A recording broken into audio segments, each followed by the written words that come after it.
அஸ்ஸலாமு அலைக்கும் வரஹ்மத்துல்லாஹி வபரகாத்துஹு. அல்லாஹ்வுடைய சாந்தியும் சமாதானமும் நம் அனைவர் மீதும் நிலவட்டுமாக. அன்பானவர்களே, ஒரு மோமினுடைய எண்ணம் எப்படி இருக்கும் தெரியுமா?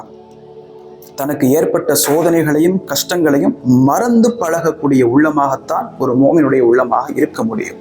இதனால பாருங்க, எப்பொழுதுமே சோதனைகளை நினைத்து கஷ்டங்களை நினைத்து அதை உணர்ந்து அதை வாழ வைக்கக்கூடிய எண்ணமாக ஒரு மோமினுடைய எண்ணம் இருக்காது. இதைத்தான் அதிகமாக ஒழுக்கம் சார்ந்த விஷயங்களை இஸ்லாம் அதிகமாக போதனை செய்வதை நம்ம பார்க்க முடியும். இதனால இஸ்லாத்துல பாருங்க, இந்த மரண அஞ்சலி, மௌன அஞ்சலி, வருடத்திற்கு ஒரு முறை எழுந்து நின்று நம்ம அவங்க நினைத்து பார்ப்பது, சோகங்களை கொண்டாடுவது, பிறப்பிற்கு ஒரு தினம், இறப்பிற்கு இதெல்லாம் இஸ்லாத்துல பார்க்கவே முடியாது. ஏன்? இஸ்லாம் என்பது தனித்துவமானது. எப்பொழுதுமே கவலையை வாழ வைக்கக்கூடிய எந்த ஒரு போதனையும் இஸ்லாத்துல நீங்க பார்க்கவே முடியாது.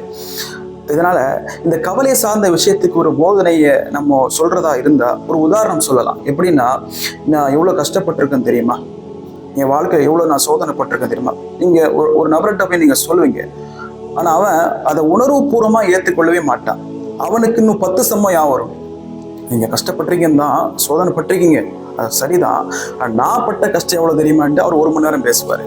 அப்போ கஷ்டத்தோட 2 பேரும் சேர்ந்து வீட்டுக்கு போயிட வேண்டியதான்.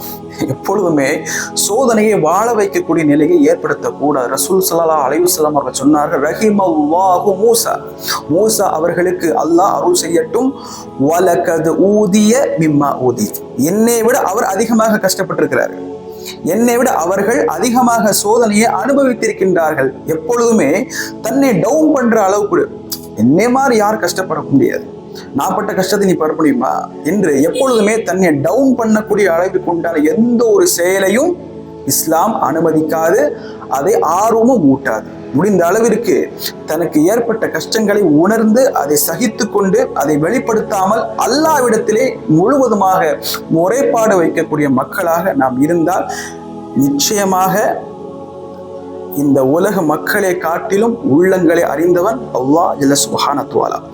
உன்னுடைய கஷ்டத்தை உணர்ந்து அதை நீக்கக்கூடிய வல்லமையும் அவனுக்கு இருக்கின்றது என்ற அந்த உறுதிப்பாட்டோடு அல்லாஹ்விடத்திலே முறையிடக்கூடிய மக்களாக வல்ல ரஹ்மான் நம் அனைவருக்கும் தௌஃபீக் செய்வானாக. அஸ்ஸலாமு அலைக்கும் வரஹ்மத்துல்லாஹி வபரகாத்துஹு.